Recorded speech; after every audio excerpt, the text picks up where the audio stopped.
அருட்பெருஞ்சோதி அருட்பெருஞ்சோதி தனிப்பெரும் கருணை அருட்பெரும் ஜோதி எல்லா உயிர்களும் இன்புற்று வாழ்க கொல்லா நெறியே குவலயமெல்லாம் ஓங்குக.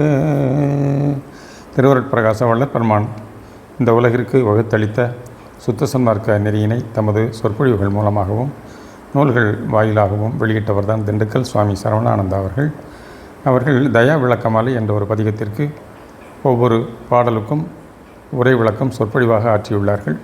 இன்றைய நாளிலே தயவு வாழ்வு 77 சொற்பொழிவு ஆற்றிய நாள் 24/10/1982. இன்று தயா விளக்க மாலையில் 77வது பாடலுக்கு உரை விளக்கம் காண்போம். சென்ற 2 வாரங்களாக வேறு இடங்களில் நிகழ்ச்சிகள் நடைபெற்றதால் இவ்வாரம் இங்கு 77வது பாடலுக்கு பொருள் காண்போம். 77வது பாடல் தேவரும் தேடி என்று தொடங்கப்பட்டுள்ளது. தேவரும் தேடி கண்டிலா செல்வ சிறியனேன் உள்ளமாந்தளியில் ஏவரும் காண கண்டுகொண்டுள்ளேன் இனி கலி கடுகியோடிடவே மேவரும் சுத்த தயா ஒழுக்கந்தான் மேதினி மிசை விரைந்தோங்க பாவரும் படிச்செய்தாக்குவித்தணிந்து பண்புறத் திகழ்வையன்பரனே பாவரும்படி செய்தாக்குவித்தணிந்து பண்புற திகழ்வையன் பரனே பண்புற திகழ்வையன்பரனே. இப்பாடலின் முதல் வரியில் தேவரும் தேடி கண்டிலா செல்வ என்று இறைவனை போற்றுவதை அறிகின்றோம். தேவர் என சொல்லப்படுபவர்களிலும் 2 பிரிவு உண்டு. இறைவனின் அருளாற்றலால் ஓரறிவு தாவர இனம் முதல் 6 அறிவு மனித இனம் வரை படைத்து அதற்கு மேல் தேவர் இனத்தவரையும் படைத்து அவர்களுக்கு படைத்தல் காத்தல் அழித்தல் என்னும் தொழில்களையும் வழங்கி வாழ்விக்கின்றார். மற்றொரு பிரிவினர் மனிதராய் பிறந்து வளர்ந்து அவர்கள் மேற்கொண்ட கடுமையான தவயோக முயற்சிகளால் தேவர் பதவியை அடைந்தவர் ஆவர். இவ்விரு திறத்தாருக்கும் கூட கடவுள் உண்மையையோ அவரது திருவடிகளையோ அறிந்து அடைந்து இன்ப வாழ்வு பெறாமல் வீண் போயினர். அவர்கள் அவ்வாறு கடவுளை அறிந்து அடையும் பேறு அவர்களுக்கு இல்லை. அந்த பேறு மனித பிறப்பு கொண்டவர்களுக்கே உரியதாக இருக்கிறது. எனவே எத்தனை காலம் அவர்கள் தேவ பதவியில் இருந்தாலும் அத்தேவர்களுக்கு அதிகார ஆணவம் விடுவதில்லை. அந்த அகங்கார போதம் மனித பிறவியில்தான் அன்பு அறிவோடு தயவு செயல் புரிந்து வாழும்போதுதான் விலகுகின்றது. ஆகையால் தேவராக பிறந்தோறும் மனிதராக பிறக்கவே ஆசைப்படுகின்றனர். இந்த பாடலின் எண் 77 என்பது இந்த 77 மிகச்சிறந்த ஒரு எண்ணாக பல உண்மைகளை நமக்கு வழங்குவதாக உள்ளது. தமிழ் மொழியில் 77 என்ற எண்ணை என எழுத வேண்டும். என்பது 7 என்ற எண்ணையும் என்பது 10 என்ற எண்ணையும் குறிக்கும். எனவே தமிழில் 7 10 7 77 என ஆக எழுத வேண்டும். என்பதில் முதலில் உள்ள மனிதனில் தூல தேகத்தில் அமைந்துள்ள 6 ஆதாரம் கடந்த 7வது ஆதாரமாம் நிராதாரத்தை குறிக்கும். நிராதாரத்தே யகர வண்ணமாய் திகழும் ஆன்மாவை குறிப்பது ஆகும்.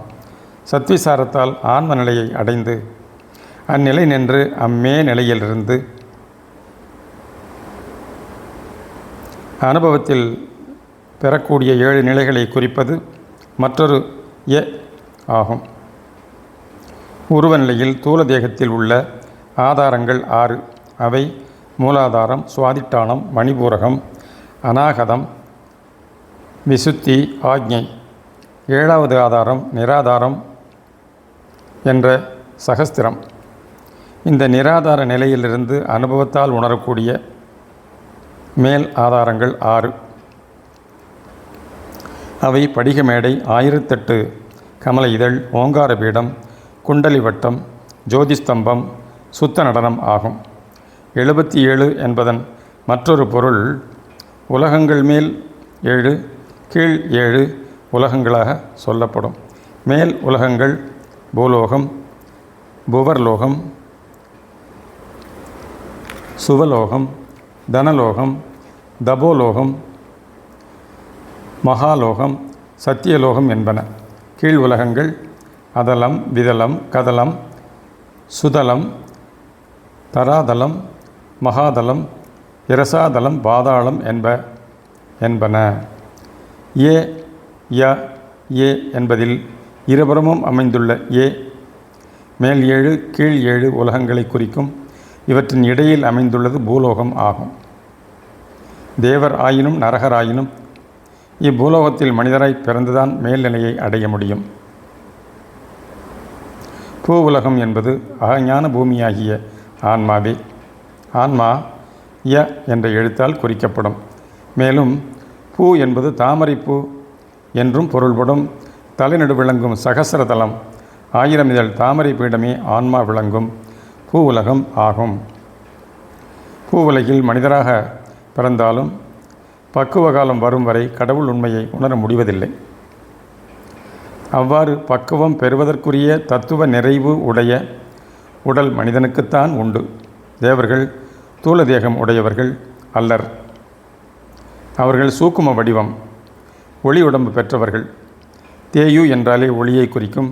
தமிழில் தீ என்ற சொல் மேனாட்டு மொழியில் THEOS theos, THEIST தெயிஸ்ட், THEISM தெயிஸ்ம், DEO DIVINE எனவும், நம் வழக்கில் தே சம்பந்தப்பட்ட தேஜஸ், தேகம், தேநீர், டீ, தெரல் என்ற சொற்கள் மூலம் நெருப்பு, ஒளி என்ற பொருளை குறிப்பதாகும். ஒளியுடல் உடைய தேவர்கள் தயவு செயல்களை செய்ய முடியாது. அவ்வாறு தயவு செயல்கள் செய்வதற்கு தூல தேகத்தோடு கூடிய இம்மனித பிறவி வேண்டியுள்ளது. தேகம் பெண்கூறு, ஆன்மா ஆண்கூறு ஆகும். ஏழை என்றால் பெண் என்றும் பொருளுண்டு. மேலும் சப்த தாதுக்களால் ஆன இந்த உயிர் உணர்வுடன் கூடிய தேகத்திற்கு தலைவன் இறைவன். இதனால் இறைவனுக்கு ஏழை பங்காளன் என்னும் பெயர் உண்டு. ஏழைகள் என்றால் பணம் வசதி அற்றவர்கள் என்று பொருள் அல்ல. இறைவனின் முன்னால் எத்தனை வசதிகள் உடையவனாயினும் ஏழைகளே. தேவர்கள் இறைவனின் அடிமுடி தேடிய கதை ஒன்று சொல்லப்படும். பிரம்மனும் விஷ்ணுவும் முறையே இறைவனின் முடியையும் அடியையும் கண்டடைவதற்காக அன்னமாகவும் வராகமாகவும் புறப்பட்டனர். எவ்வளவு தூரம் தேடியும் காண முடியாது சோர்ந்து போன தருணம் அகங்காரத்தை விடுத்து இம்மனிதர் வாழ் திருவண்ணாமலையில் இறைவனை பணிந்து நின்றனர். அப்போது இறைவனின் தாள், தலை ஆகியவற்றின் தரிசனம் அவர்களுக்கும் கிட்டியது. மற்றொரு வரலாறு, தில்லையில் விஷ்ணு கோவிந்தராஜ பெருமாளாக பள்ளி கொண்டு சிவபெருமானின் ஒரு திருவடியின் தரிசனம் பெற்று மற்றொரு திருவடியின் தரிசனம் பெறுவதற்காக காத்து கிடக்கின்றார் என்பர். இதனை திருக்கோவையார் பாடல் ஒன்றினால் அறியலாம். புறங்கடந்தானடி காண்பான் புவி வெண்டு புக்கரியா திறங்கிடந்தாயன் நிறப்பந்தன் நீரடிக்கெண்ணிரண்டு கரங்கடந்தான் ஒன்று காட்டாமல் ற்றாங்கதும் காட்டிடென்று வரங்கிடந்தான் தில்லை அம்பலமுன்றிலும் மாயவனே என்னும் பாடல் வரிகளால் அறியலாம். இவ்வாறு தேவர்களாலும் காண முடியாத திருவடியை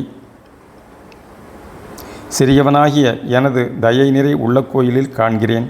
இதனை என் போன்றார் எவரும் காண வேண்டும் என வேண்டப்படுகிறது. அடுத்த இருவரிகளில் சிறியனேனுள்ள உள்ளமாந்தளியில் எவரும் காண கண்டு கொண்டுள்ளேன் என விவரிக்கப்படுகிறது. எவரும் என்பதே ஏவரும் என்ப. மேலும் ஏ என்றால் அம்பு, அம்பு என்பதே அன்பு என மாறுகிறது. இறைவனின் திருவடிகள் நமது உள்ள கோயிலில் விளங்கி கொண்டிருந்தாலும் அன்பு அறிவுடன் கூடிய தயவு வாழ்வினால்தான் கண்டு உணர முடியும். இத்தயவு வாழ்வு மேற்கொண்டு வாழ கலியும் கடுகி ஓடும் என்பதை இனி கலி கடுகியோடிடவே என்னும் வரிகளால் உணர்கிறோம். பிணியுடம்பையே கலியுடம்பு என்பர். கலி என்றால் துன்பம், வறுமை, நோய் என்னும் பல பொருள்களை கொண்டது. உயிருக்கு ஏற்படும் துன்பங்கள், கவலைகள் எல்லாம் நம்மை இறைவனை பற்றி சிந்திக்கச் செய்து நம்மை பக்குவப்படுத்துகின்றன. மனித உள்ளங்கள் துன்ப மயமான சூழ்நிலைகள் வரும்போது இறைவனை பற்றி அதிகம் எண்ணுகின்றன. துன்பம் நீங்கிவிட்டால் இறைவனை பற்றிய எண்ணமும் மறைந்து விடுகின்றது. இப்பொழுது மழை பெய்யாது தண்ணீர் தட்டுப்பாட்டால் தவிக்கின்றதால் எல்லோரும் பிரார்த்தனை செய்து இறைவனை வேண்டிக் கொள்கின்றனர். தொடர்ந்து 4 அல்லது 5 முறை மழை பெய்துவிட்டால் பின் மழைக்காக பிரார்த்தனை யாரும் செய்ய மாட்டார்கள். இதுபோன்று மக்களின் மனதில் கவலையும் அச்சமும் தோன்றும் போது அவர்கள் இறை அருளின் துணையை நாடுகின்றனர்.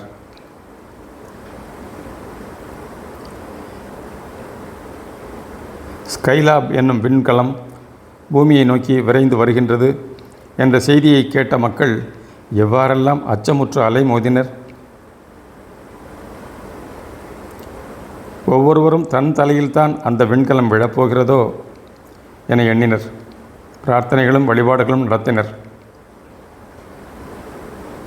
இதே போலவே வானில் எப்போதாவது வால் நட்சத்திரங்கள் தோன்றினால் அது பல அழிவுகளை உண்டாக்கும் என்பது நம்பிக்கை. 1910ஆம் ஆண்டு ஒரு வால் நட்சத்திரம் தோன்றியது. அச்சமயம் பிரிட்டிஷ் மன்னர், தலைவர்கள் மற்றும் பொதுமக்கள் பலர் இறந்தனர். மதுரை மாவட்டத்திலும் வேறு சில ஊர்களிலும் கொடிய பிளேக் நோய் பரவி லட்சக்கணக்கான மக்கள் மாண்டனர். இனி அடுத்த வால் நட்சத்திரம் 1985இல் வரும் என சொல்லப்படுகிறது. இது மிக மிகச் சிறிய அளவில் தோன்றி 2-3 ஆண்டுகள் வளர்ந்து அதன் பின்புதான் எல்லோரும் காணும்படி பெரிய அளவில் வெளிப்படுகின்றது. அவ்வாறு வெளிப்படும் போது உலகம் பல அழிவுகளை காணும் என்கின்றனர். 8 கிரகங்கள் கூடிய போதும் இவ்வாறு ஒரு அச்சம் தரும் செய்தி பரவி இருந்தது. ஆனால் ஆங்காங்கே சிறிய அழிவுகள் ஏற்பட்டன. அருள் நியதிப்படி அழிய வேண்டிய தீயவையெல்லாம் அழிக்கப்படும், நல்லவை நலம் பெற்று வாழும். எனவே இதற்காக நாம் அஞ்ச வேண்டியதோ துன்பம் கொள்ள வேண்டியதோ இல்லை. மேலும் கலி என்பது இந்த உடலையே குறிப்பதாகவும் உள்ளது. ஐம்புலன் உணர்வுகளுக்கும் இடமாக விளங்குவது உடலே. இவ்வுடலின் மீதுள்ள பற்றும் புலனிச்சை காரணமாக விளையும் துன்பங்களுக்கும் அளவே இல்லை. இறைவனின் அருள் ஒன்றே இந்த கலியை நீக்கி பொன்னுடலை வழங்க வல்லதாகும்.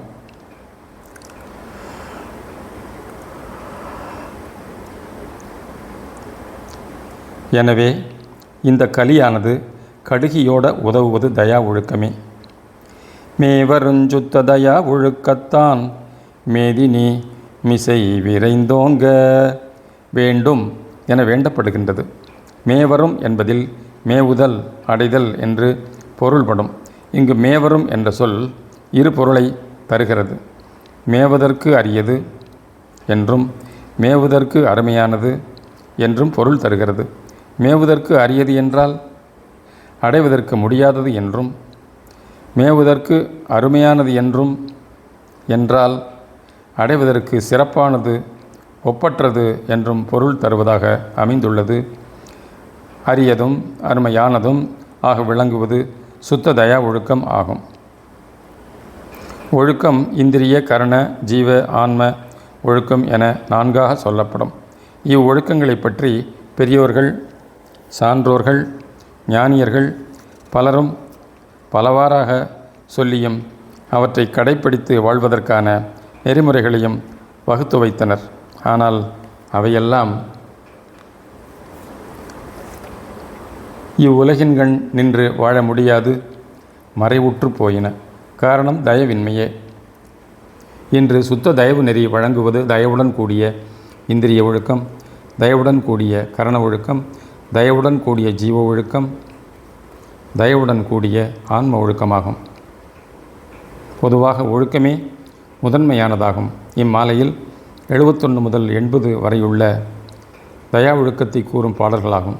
அதன்பின் 81 முதல் 90 வரையுள்ளவை தயா விசாரம் பற்றியவை. பின் 91 முதல் 100 வரையுள்ளவை தயா இன்பம் பற்றிய பாடல்களாகும்.